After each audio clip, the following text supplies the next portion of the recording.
ပရိသတ်များအားလုံးပဲမင်္ဂလာပါရှင်ပရိသတ်များအားလုံးကိုကျမတို့ရဲ့ SDS Audio Book Channel ကနေကြိုဆိုလိုက်ပါရရှင်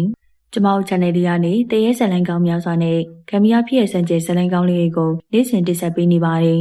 ဒီနေ့မှတင်ဆက်ပေးမှာကတော့စာရေးသူရေမင်းကပ်လူရေးသားထားတဲ့ဝါမယ်စိန်နဲ့မယားကိုဆွဲနေ၍မကျွတ်လွတ်သူဆိုတဲ့ဇာတ်လမ်းလေးရဲ့အစားဆုံးကိုတင်ဆက်ပေးသွားမှာဖြစ်ပါတယ်ရှင်ဇာတ်လမ်းလေးမစတင်မီကျမတို့ရဲ့ Channel ကိုLike and subscribe လေးနေသွားဖို့နဲ့ဇာတ်လမ်းတင်များစွာကိုမလွတ်တမ်းနာဆင်နိုင်ဖို့ဘေးနာအနုတီခေါင်းလောင်းလေးကိုလည်းနှိပ်သွားပေးဖို့မမေ့ပါနဲ့ရှင်။ဒါဆိုရင်ဇာတ်လမ်းလေးကိုစတင်လိုက်ပါပြီ။ကန်ဆက်ဆရာရဲ့အလိုကြောင့်ရာသီကတော့နွေရမိုးဘိုးဝဆောင်ကိုပြောင်းလဲနေနေအခုနွေရာသီကိုတွေးရွေးနဲ့ပြောင်းလဲနေပါတယ်။မိချိုရေတဲဖင်ရခေါ်တန်းကြောင့်မိချိုတယောက်မြို့ကြောင်နေရနေချက်လက်စာဟင်းအိုးကိုအသာချရင်းနေပြို့ဘသူတော့လာပြီးတော့ရေးလာပြီးတဲဖင်ကိုထွက်ဖို့ပြင်ဆင်ရင်းကနေမိချိုဟာသူ့ရဲ့ထမင်းကိုခက်တင်တင်ပြင်ဝင်လိုက်ပြန်နေဟောဘသူများလေးတို့ငါအောင်မိချိုဟာတဲဖင်ရသူကိုမေးလိုက်နေတော့အဲ့လူကအလောတကြီးဟန်နဲ့နှစ်ယောက်ကြားမောင်ခင်ထမင်းပေါ်ကပြုတ်ကြလို့ဟာဟင်ငါယောက်ျားထမင်းပေါ်ပြုတ်ကြရင်ဟုတ်လားဟုတ်တယ်ထန်းတော်ထဲမှာထန်းတက်နေနေခြေချော်ပြီးတော့ပြုတ်ကြတာဟာဟိုမှာလူတွေကလည်းအုံပြီးတော့ပြုတ်စုပေးနေကြတယ်ငါကနေတိအောင်လာပြောတာအမလေးလေးကျို့ကြဘာမှမဖြစ်ပါစေနဲ့ဟဲ့မိချို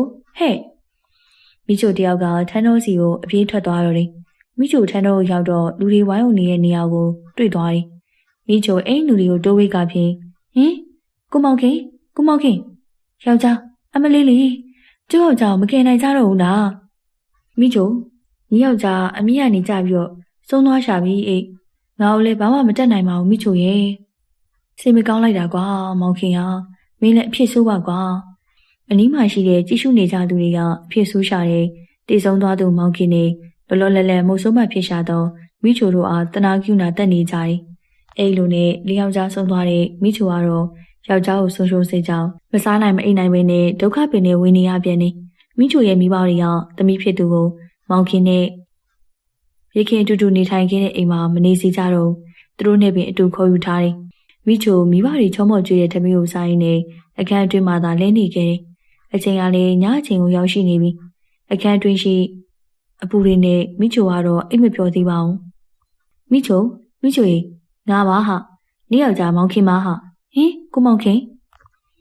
မိချိုနာအတွေ့မတုံးမကျဲခေါ်တန်းတခုနီးလာလိုက်ဝေးသွားလိုက်နဲ့ကြားနေရတယ်ဒါပေမဲ့စိတ်အတွင်းကဆွဲလန်းစိတ်ကြောက်များလားလို့တွေးလိုက်မိပြန်တယ်မိချိုငါပါဟာမိချိုကိုမောင်ခင်မိချိုကအသက်ကုန်ဟစ်အော်ပြီးတော့ချက်ချင်းပဲအိမ်ရောက်ကိုပြေးဆင်းသွားတော့တယ်မိချိုရဲ့အတန်ကြောင့်မိဘတွေကလည်းနိုးလာခဲ့တယ်ကိုမောင်ခင်ရှင်ပမာလေကိုမောင်ခင်တမီးမိချိုဘာဖြစ်တာလဲမိချိုအိမ်ဝိုင်းအတွင်းအော်ဟစ်ရှာပွေနေရဲ့မိချိုမိဘတွေကဆွဲထင်းနေကြရတယ်ဒါပေမဲ့မိဘတွေနဲ့ကနေရုန်းကန်ရင်းနဲ့အမေကိုခင်မောင်လာတယ်ကိုခင်မောင်ကျုပ်ကိုခေါ်နေရအမေရဲ့ကျောက်ကြောင့်ကိုမောင်ခင်စင်းလာတယ်အမေရဲ့ကျောက်ကြောင့်လွမ်းလိုက်တာတော့အမေရဲ့မိချိုဟာမြေပုံခြေစုံပစ်ထိုင်ကငိုကြွေးရှာတယ်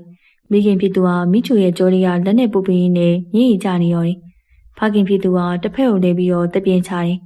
နောက်ရက်များမှလည်းမိချိုတယောက်ညတကောင်ကြော်ရနဲ့မောင်ခင်ရဲ့ခေါ်တန်းအားကြားနေရတယ်မိချိုချက်ဝိုင်းတွေးစင်းတာနဲ့အဲ့ဒီတန်တိတ်ဆိတ်သွားပြန်တယ်မဖြစ်တော့ဘူးနော်ကိုသားကျော်တော်သမီးအခြေအနေကကျုပ်အားမရဘူးသူပြောသလိုမောင်ခင်တယောက်မကျွတ်ရှာဘူးနဲ့တူတယ်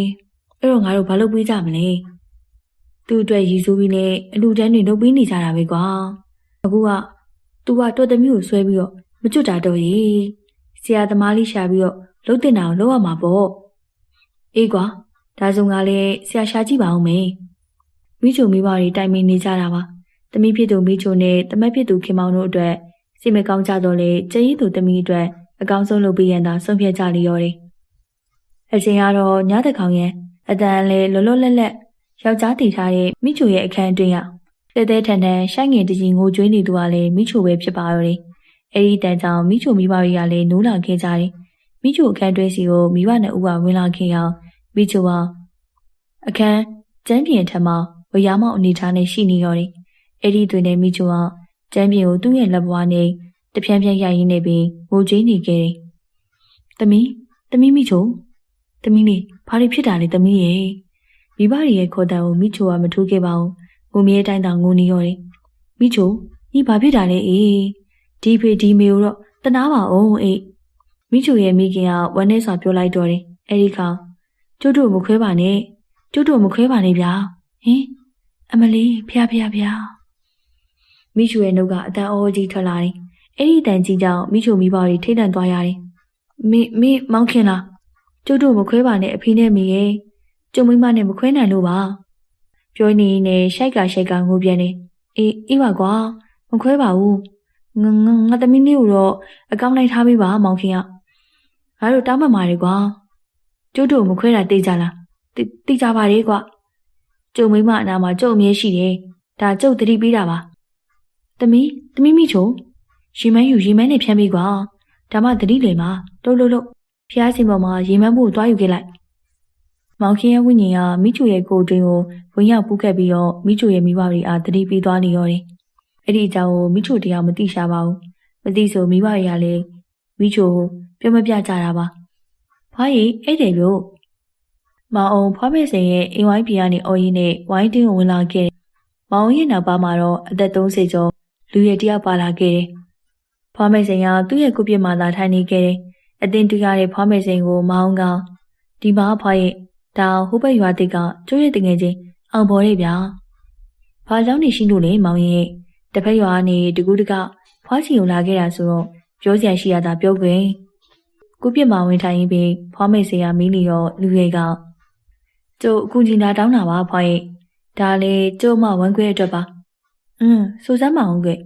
ဒီလိုပါဖွားကျိုးရဲ့အမမိချိုဆိုတာရှိပါရဲ့ကျိုးပါရဲ့အကိုကမူးရပေါ့အမမိချိုဘွားတနာစရာကောင်းပါရဲ့သူ့ယောက်ျားကိုမောင်ခင်နဲ့ယူထားတာနည်းလောက်သာရှိသေးရဲ့သူတို့မှတာသမီနဲ့မရှိကြသေးပါဘူးဖွားရဲ့အဲ့ဒါပြီးခဲ့တဲ့လပိုင်းရောက်ကိုမောင်ခင်ကထမ်းတန်ရင်းနဲ့ဓမ္မိမောဟာပြုတ်ကျဆုံးရှာတယ်ကိစ္စအမှန်ပြီးသေးဘူးဖွားကိုမောင်ခင်ရဲ့ဝိညာဉ်ကမကျွတ်လို့ဘူးဗျတခါအမမိချိုပူပြီးတော့သူတို့မခွဲဖို့ပြောသေးတယ်ကျိုးတို့လည်းမခွဲကြည့်ပေမဲ့အသက်ရှိသေးတဲ့ကျိုးမလေယောက်ျားစိတ်နဲ့မစားနိုင်မတောင်းနိုင်မအိမ်နိုင်အောင်ဖြစ်နေရဗျအဲ့ဒါဖွားတည်ပြီမောင်ခင်ရဲ့ဝိညာဉ်ကမကျွတ်နိုင်ပဲမိချိုနာမှာနေနေတာဟုတ်တယ်နော်ဟုတ်ပါရဲ့ဖွားကျိုးတို့ဆရာရှိုင်းနေမတိရောက်မှာကိုစိုးနေခဲ့တာဖွားကြောက်တော့ကျိုးတို့ရလူတွေကတိရဲဗျ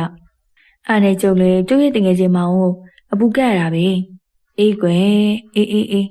ဖွားမေစင်ကလေးတန်းလေးနဲ့စိတ်ငင်ကပြောလိုက်တော့တယ်မိချိုခေါ်ခဲ့လိုက်တော့ဖွားမေစင်ကမိချိုတို့ရဲ့ဖျားကန်ရှိမှတင်မလေးခွေကထိုင်နေရောတယ်မိချိုကခေါ်ခိုင်းနေရ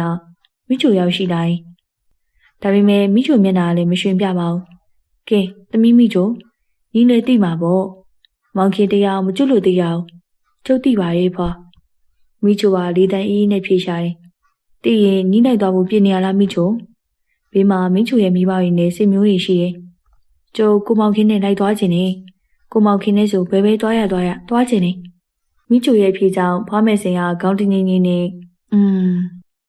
တည်သွားရင်ညီယောက်ျားနဲ့အတူနေနိုင်မယ်လို့ညီရထင်တာလားမိချိုရဲ့တစ်ချိန်နဲ့အတူသေးတဲ့သူတွေတောင်မှကုသိုလ်ကံခြင်းမတူလို့ဘုံတွေကွဲပြားသွားသေးတာအေးဒီသူ့နောက်ကိုလိုက်တော့ရောသူနဲ့ဆုံမယ်လို့ထင်တာလားအဲ့ဒါပို့ဆိုးသွားမှာအေးရှင်အခုအချိန်မှာသူ့ကိုကျွတ်လို့ဖို့ဖြောင်းဖြနိုင်ရင်တော့သူ့ဘက်ကစိတ်ချအောင်နေပြီးရင်တော့သူလည်းဒီလိုဘဝမျိုးမှာမနေရတော့ဘဲနဲ့ကောင်းမွန်တဲ့ဘဝကိုရောက်မှာပေါ့မိချိုရဲ့ငါသမီးနဲ့စဉ်းစားပေါ့ညီယောက်ျားကိုဒီလိုဘဝဆိုးကြီးနဲ့စက်နေခိုင်းစေခြင်းတည်းရလားဖွားမေစင်ပြောတဲ့စကားတွေကိုမိချိုကခေါင်းငုံရင်းနဲ့နားထောင်ရှာတယ်မိချိုရဲ့မျက်ရည်တွေကလည်းတမ်းပြင်အထက်ကိုတလိမ့်လိမ့်နဲ့ချဆင်းလို့နေရှာတယ်ကျုပ်ဘာလုပ်ပေးရမလဲဖွားရဲ့ကျုပ်ယောက်ျားကိုကျွတ်လို့အောင်ကျုပ်ဘာလုပ်ပေးရမလဲကျွတ်လို့စေခြင်းနေမလားသူ့ဒါဆိုတော့ဖွားဆက်လုပ်ပေးမယ်ညီတေချာထိုင်နေဖွားမေစင်ရဲ့စကားကြောင့်မိချိုမျက်ရည်တွေကိုလက်နဲ့တုပ်လိုက်ပြီးတော့တင်မလေးခွေအနေထားကိုထိုင်နေရောတယ်ကဲမောင်ခင်ဝင်ခဲ့ဒါဖွားမိမေမိချိုကိုအတွင်းကိုမောင်ခင်ကဝင်လာခိုင်းတော့တယ်မိချိုခန္ဓာကိုယ်ကတုံရင်လာတယ်တုံရင်ယုံရင်မကသေးဘူးတစားအရှိအနောက်ကိုလှုပ်ခါနေရောတယ်မောင်ခင်မိမကတော့မင်းကိုဒီဘွားကြီးကနေကျွတ်လို့စေခြင်းပြီဆိုတာမင်းကြားမှာပေါ့ကျုပ်တို့မခွဲပါနဲ့ကျုံမိချိုနာမခွာအောင်ကျုံမိချိုနာမှာပဲနေမှာဘဲမှမသွားနိုင်ဘူးမောင်ခင်ရဲ့အတန်အော်ကြီးဟာပြပြတတ်ထွက်လာခဲ့တယ်ဒါဆိုတော့ဖွားဘက်ကမင်းကိုအမိန်ပေးပြီးတော့နေရမှာပေါ့ ကျုပ်မကြောက်ဘူးကျုပ်ကြောက်တာကျုံမိမနဲ့ခွေးရမှာပဲကျုပ်ကကြောက်တာခတ်လိုက်တာမောင်ခင်ရဲ့ဒါဆိုလေရော့ဒီစီးပလင်းကိုတောက်လိုက်မိမတခါတည်းမင်းနောက်ကိုလိုက်လာလိမ့်မယ်ဟင်ဘေးမှာရှိတဲ့လူတွေကအံ့ဩတန်တွေထွက်လာခဲ့အဖြစ်ကတော့ဖွားမယ်စိန်ကမောင်ခင်ရှိရာစီကိုစေးရီပလင်းလေးပြီးလိုက်တာကြောင့်ပါအဲ့ဒီစေးပလင်းလေးကိုမောင်ခင်ကလမ်းယူလိုက်တော့တယ်လက်တထွားတစေးရီဖြူလေးတွေထည့်ထားတဲ့ဖက်မလင်းလေးကလည်းမောင်ခင်ရဲ့လက်အတွင်းမှာကြစ်ပါလင်းရဲ့တောက်လိုက်လေဒါဆိုမိမလည်းမင်းနောက်ကိုလိုက်လာရမယ်မင်းလိုပဲသူလည်းမကျွတ်မလွတ်တဲ့ဘဝနဲ့နေရလိမ့်မယ်အေးမင်းကိုယ်တိုင်ကသူ့ကိုလူဘဝမှာစိတ်ချလက်ချမှာမထားခဲ့နိုင်တာခေါ်တာသွားမောင်ခင်နေအောင်လုံးအဲ့ပုံမှာပဲပြောကြပေါ့ပြောရမလားမပြောရလားတော့မင်းကပူတိမှာပေါ့ကွယ်ဖွားမေစိန်ရဲ့စကားကြောင့်မောင်ခင်ပလင်းကိုကြစ်ပါအောင်ကင်ထားစေပါတခုတော့ရှိရပေါ့ဘေးမှာကြည့်လိုက်မိမကိုချစ်တဲ့သူရဲ့မိဘတွေစီမျိုးတွေသူတို့ကမင်းမရှိတော့မိမကိုစောင့်ရှောက်ကြတယ်ဖိမကြတယ်အဲ့တော့လူဘဝမှာပဲမိမကိုရှိစေချင်တာလားမင်းနဲ့အတူတူခေါ်သွားချင်တာလားရွေးတော်မောင်ခင်ရေမောင်ခင်ကဘာစကားမှမဆိုပါဘူးအားလုံးငေးကြည့်နေရှာတယ်ခဏမြငြိမ်နေနေကျုံမရှိရင်ကျုံမိမကိုစောင့်ရှောက်ပေးကြပါဗျာကျုပ်ခမည်းတော်ကိုစိတ်ချပါရဲ့ကျုပ်တို့ဘဝမျိုးတွေတော့ကျုပ်မခေါ်သွားရပါဘူးဗျာဆုံးဖြတ်တာမှန်နေမောင်ခင်မိမအတွက်ဒါဟာအကောင်းဆုံးပဲသူလည်းမင်းကိုချစ်ချပါရဲ့ကွမင်းဒီလိုဘဝမျိုးရောက်နေရအောင်လေသူကမကြည့်ရရှာပါဘူး